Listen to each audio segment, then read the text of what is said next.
Welcome to Life Isn't Lived on a Spreadsheet with Ryan Poterack from Poterack Capital Advisory. You have unique values, objectives, fears, life experiences, and biases. Any financial professional who ignores or minimizes the importance of your story may not be able to help you achieve your ideal outcomes or hit your goals. It's time to experience the PCA difference. In this podcast, we help business executives, soon-to-be retirees, and solutions-based individuals overcome the anxiety leading up to their upcoming years. We do this by initiating in-depth discussions about the financial aspects of retirement, like tax planning and asset allocation, alongside, and often overlooked, personal and lifestyle aspects. Join us on this journey where we explore retirement from a contrarian point of view, as Ryan draws from years of expertise and guest experts to help you explore the true purpose of your money in retirement and the impact you want to make in your golden years. Now, on to the show.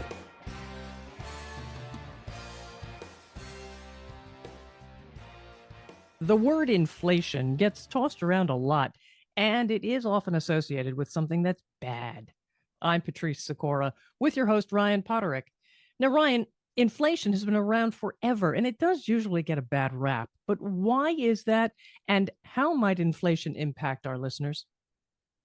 Hey, Patrice, good to see and hear you. Well, inflation, basically the increased cost of goods, actually, usually the statistics the government gives us is kind of this overall inflation, but in many ways it depends on the particular household. For example, I remember paying $5,000 for this super great color TV probably 15 years ago that now probably goes for, $800 at Costco. So we have seen the price of actual technology go down, and other issues. But then when we get to healthcare and we get to, college and stuff, that's been going crazy. But inflation is also typically tied to higher interest rates.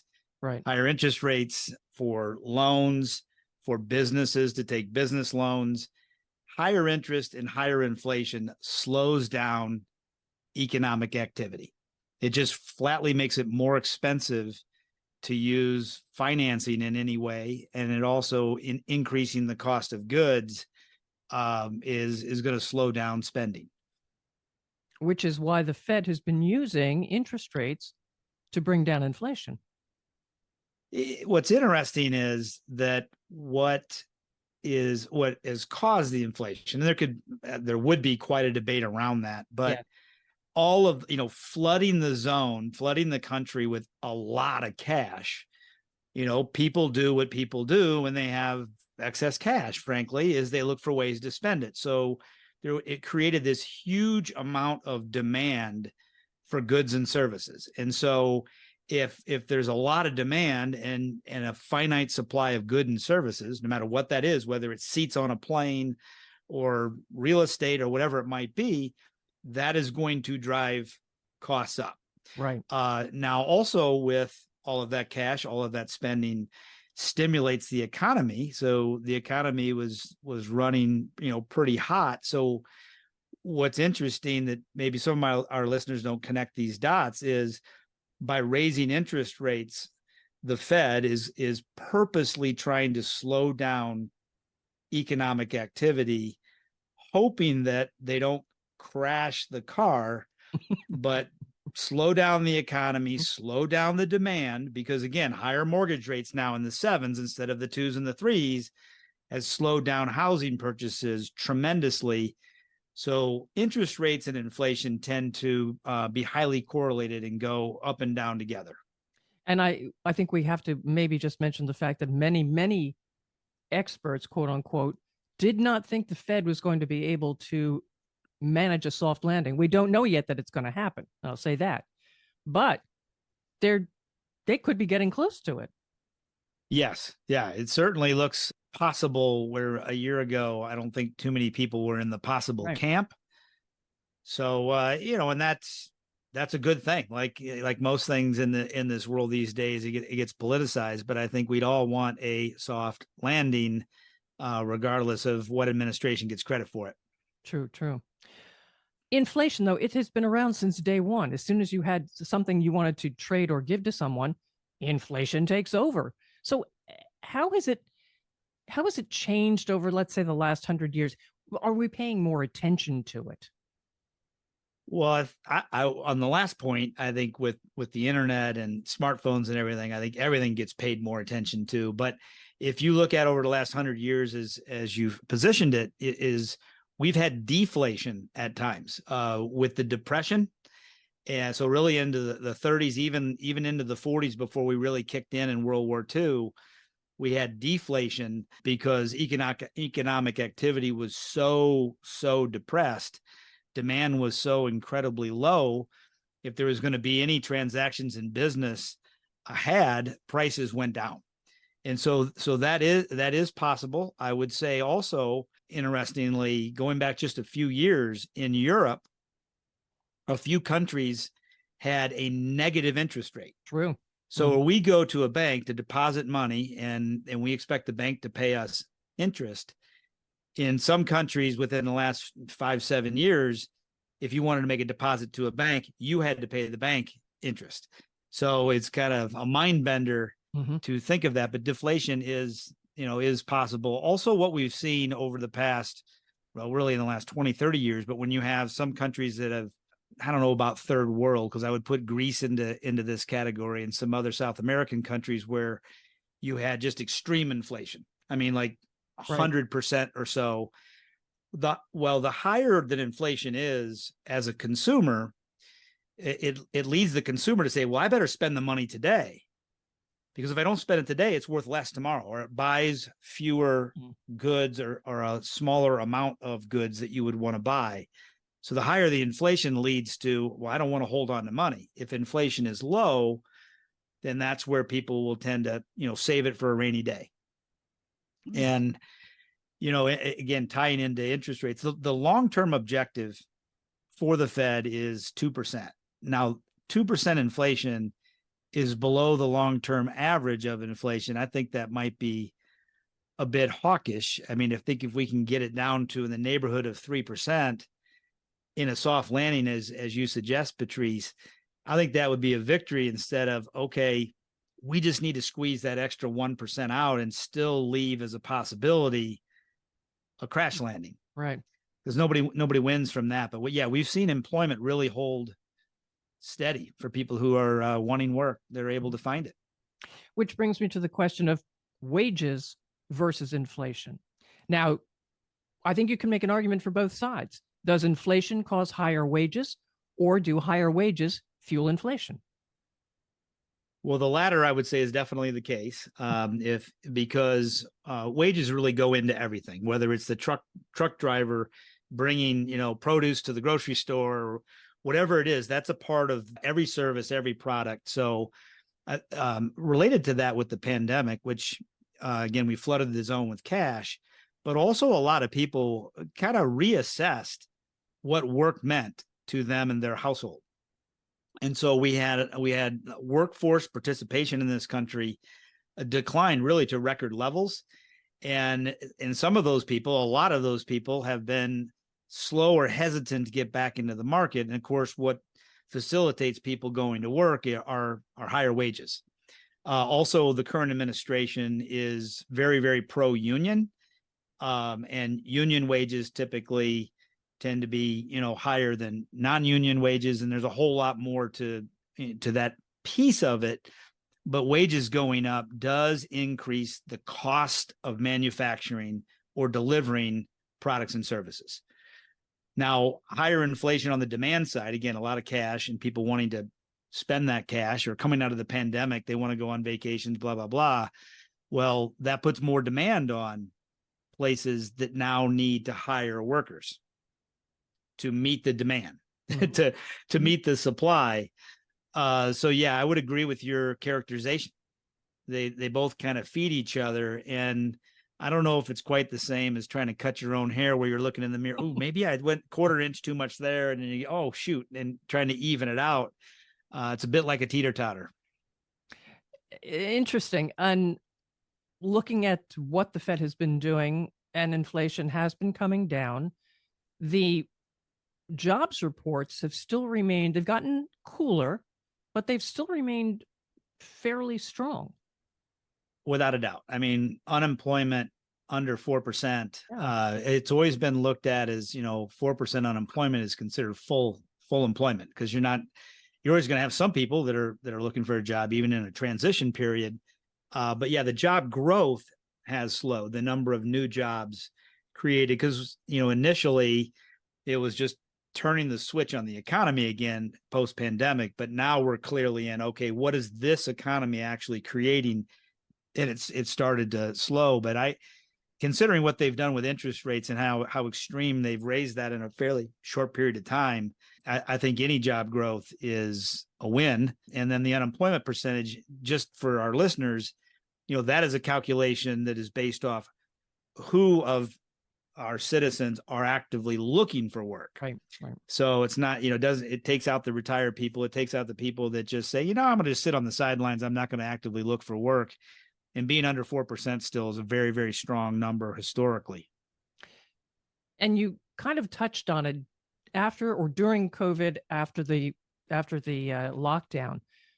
Many people moved into the gig economy. Where do you see that going with wages? How is that impacting wages at all, do you think? Well, the whole subject I find fascinating. As a young entrepreneur, as a kid, I look at what's available to young people today, whether it's, I have adult kids that go thrifting. They love going thrifting, and then they resell it on Depop and a lot of other sites. That you couldn't do that sort of thing when I was young, or Uber, that sort of thing, where Right. the gig economy, I think, is amazing. And now at the same time, you have certain states and municipalities that don't like that competition against, for example, I think it used to cost, and I could be way off, I think it used to cost like $500,000 for I think they called it a medallion in New York City to actually have a taxi. Oh, it was higher than that, I can tell you. Yes. Yeah. And then, Uber came in, and other similar services completely blew up and disrupted Right. all of that. But that's competition that lowered prices. So one could say that there's been deflation in what it costs to get from point A to point B without your own car. But that's still shaking out because there's protection there. Government entities, city, state, federal, they put in policies that sometimes creates winners and losers. And I don't think that's really shaken it out yet. I found it interesting. I saw this statistic maybe 5 or 6 years ago. Airbnb has more market cap value than like Hilton and Marriott and a number of others combined, but they don't own a single room when you think about it.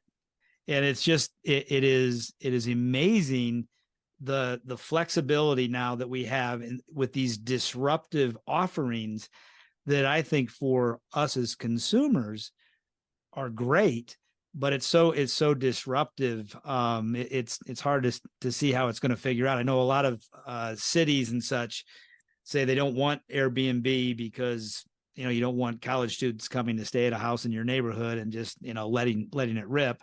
Not to any college students in our audience, no disrespect intended, but there's just a lot more factors that go into when you really peel the onion in this subject that I find fascinating from a business standpoint. And you're right. Government in many of the bigger cities is stepping in and quashing some of the efforts on the Airbnb side. Yeah. Yeah, I remember landing in Sacramento 4 or 5 years pre-pandemic, and they had an Uber or similar rideshare could not pick me up. It was not allowed. Right. Now, and then some of them though are at the same time they work for a limo company. So I guess ways to address it, but I just found that odd. Two parties that want to transact money for a ride to the hotel ought to be able to do that in a free country. It's called competition. Yeah. Oh, yes, certainly. Absolutely. So in your opinion, is inflation ever a good thing? I think a certain level of inflation, if it's again highly correlated to interest rates, we prior to the last 18 months, we really went through a solid decade or so where you couldn't, if you wanted to save and invest money and you didn't want any investment risk, you really couldn't get any return at all. Right. I mean, savings accounts and money market accounts, I mean, literally tenths of a percent. That was kind of like a stealth tax on retired people. Maybe, my grandparents, or our parents and such, whatever, in retirement, they could go down to the corner bank or credit union and get 5, 6, 7% on a certificate of deposit. And that would fund their lifestyle, where for more than a decade, you were served if you could find 1 to 2%. So I think where we're at right now, matter of fact, with the mortgages, everybody, or not everybody, but a lot of people are chirping about 7% mortgages. I remember, and you may too, Patrice, in the early 2000s, when the mortgage rates came down to 7%, it was party time. That's right. Because I know my parents had a 15% mortgage. You go back to the 70s and early 80s. It might be a little bit higher than what I'd have now, but having a risk-free rate of return somewhere in the 3 to 4%, I think, is a whole lot better than 0% inflation, 0% interest rates. What does inflation do to asset allocation when it comes to investments? Well, oftentimes real assets perform well during higher inflation. And by real assets, I mean home values. And that's certainly played out the last few years. In most communities across our country, the value of real estate, whether it's raw land or homes, have gone up because they're not making any more of that. Again, supply and demand. There's only so much supply of real estate. Other real assets, you see gold and silver and commodities get a lot of attention as well. So that can be a good hedge in a portfolio against inflation. Because again, historically, inflation goes up. Assets that hold their value because their value is intrinsic. Gold and silver have been mediums of exchange for thousands of years. As well as oil and that sort of thing. That we've added positions in those areas over the last couple of years to hedge. Now, you don't want to make, in my view, you don't want to make a huge bet on that. I'm talking about, maybe where it was 1 to 2% and upping that to maybe 4, 5, or 6% of an overall portfolio, because you make too big a bet on any one sector, and you better be feeling lucky.